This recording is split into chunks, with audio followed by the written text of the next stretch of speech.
It's got so cold. I can't quite believe the change since live last week, and like Monday of this week was just freezing cold.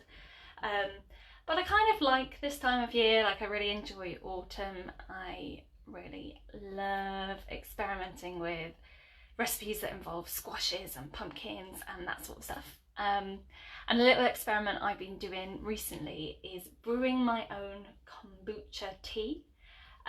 So it was my friend who inspired me to get started on this. She is pretty awesome at brewing her own kombucha. So if you don't know what kombucha is, it's basically you create like a sugary tea that's quite weak, and then you leave it to ferment using what's called a SCOBY to, I don't know the exact scientific terms, but basically you ferment this tea mixture and then it creates kombucha by carbonating the mixture.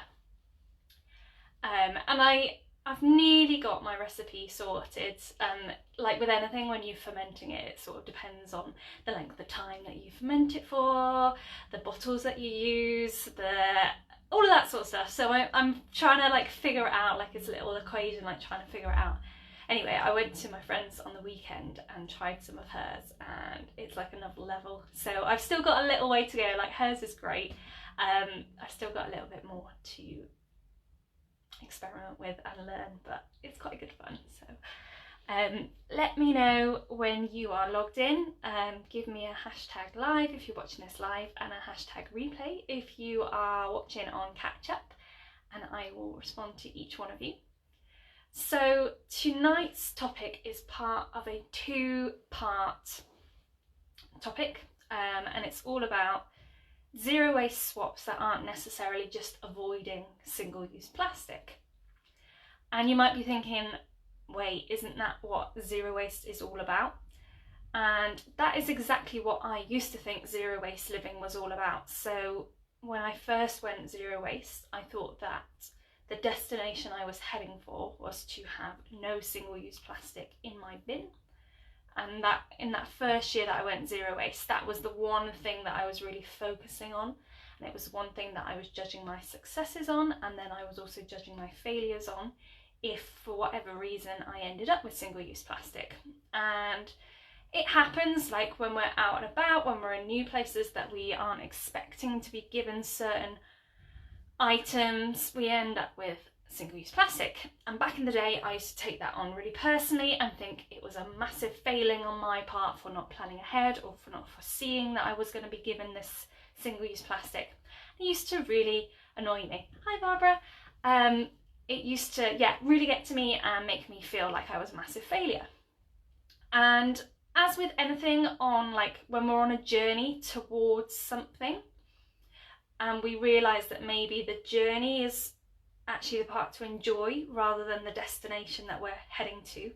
And maybe for me, I guess I realised that there wasn't actually an end destination in mind. Like, I was never going to reach zero waste, really, because that doesn't exist. Not when you are living in a city, not when you have to go shopping in the supermarkets that are near me, because I just don't have access to a farmer's market every week. I can get to one every month, twice a month. There are two that I can get to. So that's in the sides of shopping things. And like, although I am by no means tight on money, like I do still very much have to budget, and that's another thing that I need to consider when I am lowering my waste. So anyway, initially I thought that I was going to get to zero waste and big tick, I had reached my goal. But then as I started on the journey, I realised that there was a lot more to be considering about sort of zero waste living, conscious living, low waste living. All of these sorts of terms that I hadn't really thought about before came into my consciousness, and I started to explore, okay, what does zero waste living really mean for people other than just myself? And something that I had not considered before were the fact that other people would have really big limitations on how close to zero waste they could get. And that may well mean that they are closest to zero waste than I am, but it may also mean that they will never get as close to zero waste as I am. And that doesn't mean that they are not on a zero waste journey, and it doesn't mean that I should compare my journey to them, and they shouldn't necessarily be comparing their journey to me, because there are some key things that we need to take into consideration when we are looking at our zero waste journey. So one thing is time, one thing is resources, so I guess I mean money when I'm talking about resources. And the final one is privilege. Like, I have a huge amount of privilege in terms of where I live, the access I have in terms of getting to various parts of the city, the access I have to like high-level recycling schemes, and how I'm able to buy things without packaging because I have zero waste supermarkets nearby. All of these things, certain people won't have access to them. And there may be a whole host of other things that they have within their world, which means that they can't get close to zero waste living. Dependents, kids, people to look after, maybe they're carers, maybe they have a carer, you know, their abilities might affect how they can get closer to zero waste. So this was kind of like a revelation to me, sorry, that's the word I mean. Like thinking about what zero waste is for other people, and how zero waste living doesn't just have to mean saying no to a packet of carrots and yes to loose carrots. Like, that's not what defines somebody who's actually socially conscious. Like, if you're in a position where you're able to pick that, you're able to afford it, you have all of that time, everything like that, if that is working in your favour and you are able to make that decision, then that's a good decision for you to make. But if you're not, that doesn't mean that you're not on your zero waste journey. It doesn't mean that you're any less of a conscious person for making that decision. So the title of this two-part series, I'm going to do half of it tonight and half of it next week. I have specifically picked the title to get people to watch the video. Like, you know, right now, the zero waste movement is so linked to single-use plastic. And that's right, that's how it should be, because that is the thing that we're seeing on the telly, that's the thing that we're seeing in our Facebook feeds. We're seeing single-use plastic out in the environment, creating the damage that it creates, being amongst marine life. All of those things are very triggering images to get people to want to change. And I am not saying by any means that people should opt to use single-use plastic. If they are in a position to use an alternative and no packaging, they should by all means go for that alternative. But I guess the reason why I wanted to put that title out there is because I wanted to sort of discuss the fact that there are different privileges that people have that means it's easier and not so easy to avoid single-use plastic, and then also talk about a whole host of other things that people can be considering when they're trying to lower their waste and get themselves closer to zero waste. That's kind of stepping slightly away from this idea of single-use plastic and those amazing people out there who can fit their entire year's worth of waste into a jam jar, and that's incredible, that's amazing, but it's not something that I've ever aimed towards. And I think that's really strange for me to say, because back in the first year of zero waste, that was absolutely something that I put on a pedestal, and I thought, if I can get to that, then amazing, like how awesome will that be to be like that. But really, if I'm reflecting deeply, what I wanted that for was for that nice shot on Instagram, or for that well done, like pat on the head, well done me, I've managed to fit all my waste into a jar. It wasn't necessarily all about like the impact I was having, the message I was spreading, the way that maybe we were able to galvanise community initiatives and spread messages further, which is now something that I put way more ahead of putting less rubbish in the bin, like less having this jam jar of waste. So I'm going to get on to my 5 for tonight.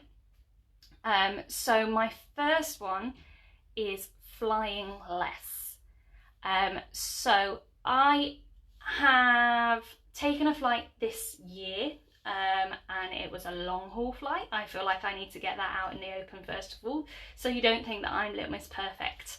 I was aware of how bad flying is CO2 wise when I took this flight, but I guess I hadn't done my research like I have now, and I hadn't really seen other people out there saying the message of fly less, these are your alternatives. And there are amazing people out there, like other low waste influencers out there who are doing really long haul journeys, or like traveling really. Oh, sorry, I'm back. So yeah, they're doing really long journeys using Eurostar or coaches or trains, all of these sorts of things. So I don't own a car. That is purely more for like convenience. I live very close to a city, so I don't use a car, so I'm not emitting CO2 emissions that way.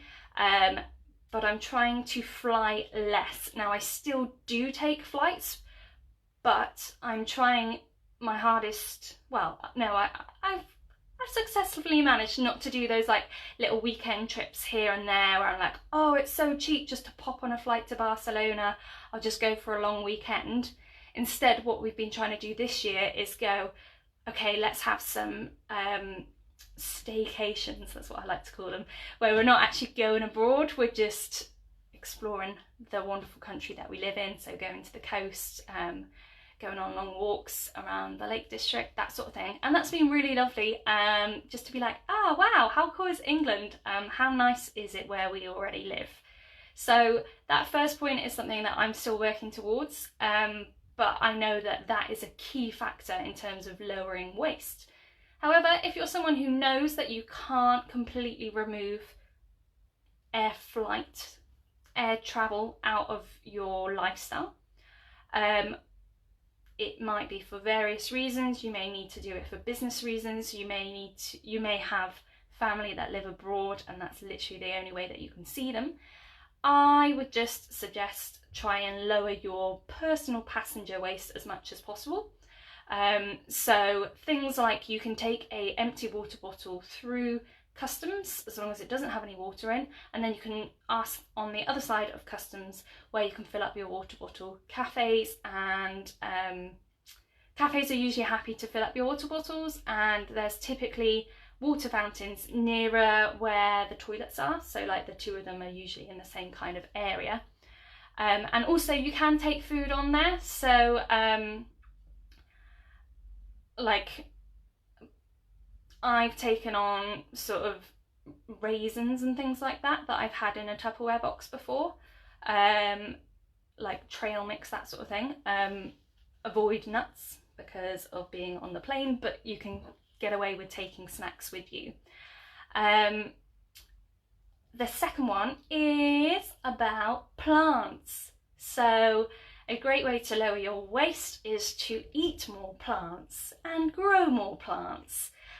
So I don't need to preach to the choir and tell you that a plant has a lower CO2 emission than than dairy, than meat. All of these items have a lot of wastage in their process of coming onto our plate, basically. So that huge amounts of water consumption goes into producing meat for our consumption, and they are fed on plants which aren't eaten by humans. All of this sort of stuff means that it's quite a wasteful dietary choice. So wherever possible, be eating plants. There are many different types of diets that will fit what works for you. So it may be that you are able to go fully vegan, awesome. It may be that you can go vegetarian, which is also epic. It might be that you want to go for what's called a plant-forward diet, which is where you opt for veg as much as possible, but you still have meat and dairy. It might be that you want to go flexitarian, so that's the one that I sort of say that I fit into. So it's where I pick vegetarian whenever I can, and that's what I'll buy in shops, and that's what I buy when I'm at that's what I pick when I'm at a restaurant. but if I was going to be served meat, or if I knew that meat and dairy were going to go to waste, I would eat those items to stop them going to waste. Pescatarian, all sorts of manners of different types of diets that can lower your waste. And by growing your own veg, you don't have to deal with any of that pesky single-use plastic anyway. I am so lucky because I have an allotment that is about a 3-minute walk from where I live, and I can just pop over the roads and go and pick some fruits and veg, which is amazing. If you want to get started on growing your own veg, I have recently done a blog post about how to grow in quite small spaces. So it's how to get started on growing fruits and veg. Well, I started talking about like lettuces, radishes and herbs, how to start growing little things like that using whatever small space you have. So do hop onto the blog if you want a little bit more guidance about that. The next point is just consuming less of everything. So less fast fashion, less food that's, you know, if you can't completely eradicate all of your single-use plastic in your food, consider just buying less of it. And if you are traveling, if you still need to travel at some point, just do it less. Like, less of everything is an amazing difference. Like, you're still making a huge change to the planet and to your zero waste journey and to your carbon emissions, all of that sort of stuff. And the next one is to vote. So I'm not here to give you a political spiel about who you should vote for and why you should vote for, because you will know yourself who you want to vote for and why. But do have a look into their manifesto and have a look at their stance on single-use plastics, their stance on waste, recycling, all of this sort of stuff. And if you're not sure, ask them. Ask your local MP what their reasoning, what their ideas are. Just make MPs accountable for the change that you want to see. So yeah, go along, vote whenever you can, wherever you're living, when that is a option for you, make sure you take that chance and make sure you vote with your green interest at heart.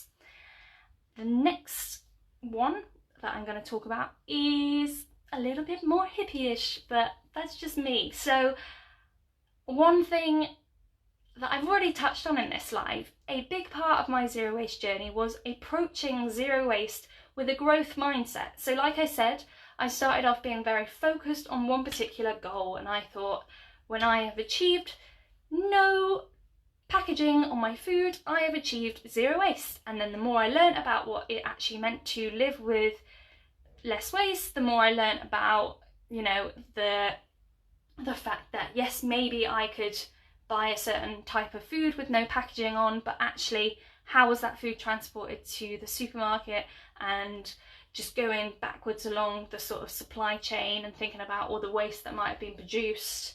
So was I feeling a bit too virtuous in a way by thinking, oh lovely, I bought my carrots without packaging? It's more thinking of like, what's the real impact? Am I having a real big impact? So having this sort of growth mindset is what's going to keep you pushing forward and really questioning your choices. So over the last couple of lives, I've been quite honest in sort of, I guess, the things that I didn't want to admit. So I didn't initially think that there was a link between my meat consumption and my zero waste living lifestyle. And the more I learned, the more I was like, actually, there is. And I'm in a position that I can change this impact. So therefore I should. And something that has helped me with that growth mindset is surrounding myself with other people that put out opinions that maybe make me feel a little bit awkward.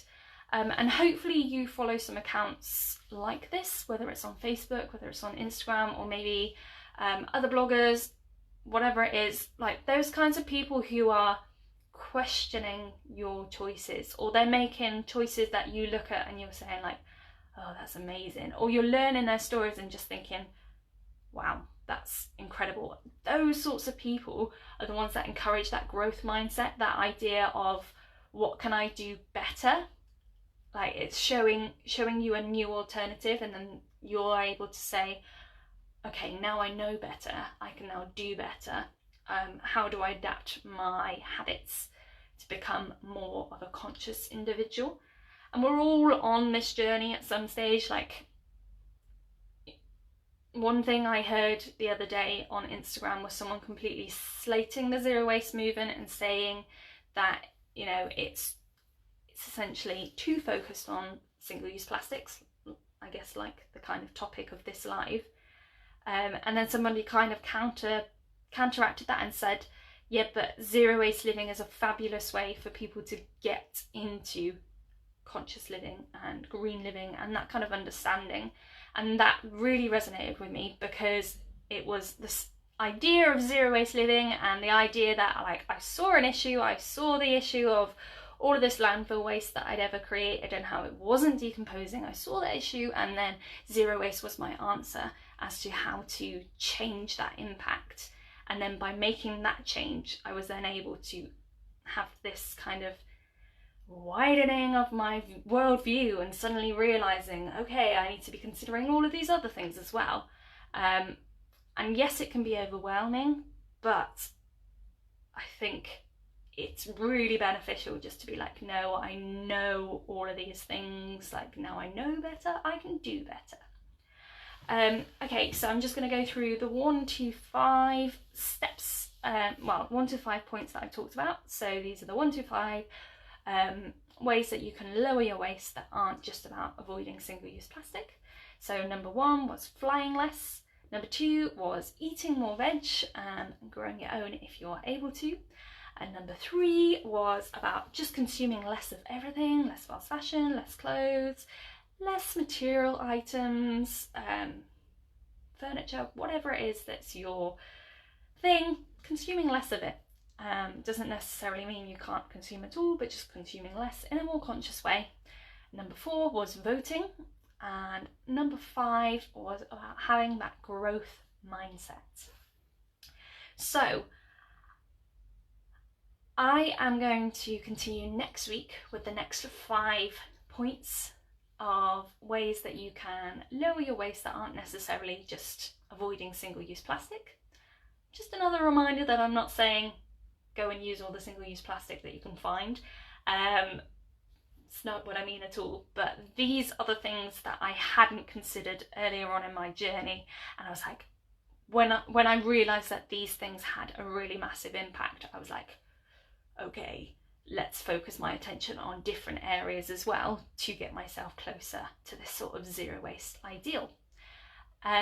So I hope that these points have been maybe new points that you'd not considered before, or points that you're already doing and you're already acing, which would be amazing. I would love for you to share this video with anyone who has recently come into contact with the kind of concept of zero waste living, and maybe they are how I was at the start, where they were just focused on cutting back on single-use plastic and thinking that was the best thing to be doing. And whilst that is a really great thing to be doing, maybe they are unaware that there are other things out there that can be lowering their waste at a bigger impact. So I'd really appreciate it if you could share this video. So you can either just click share, or you can pop their name down in the comments. I will have a chat with you next week and give you the next 5. I hope you have a brilliant week. Thank you for joining me. Bye.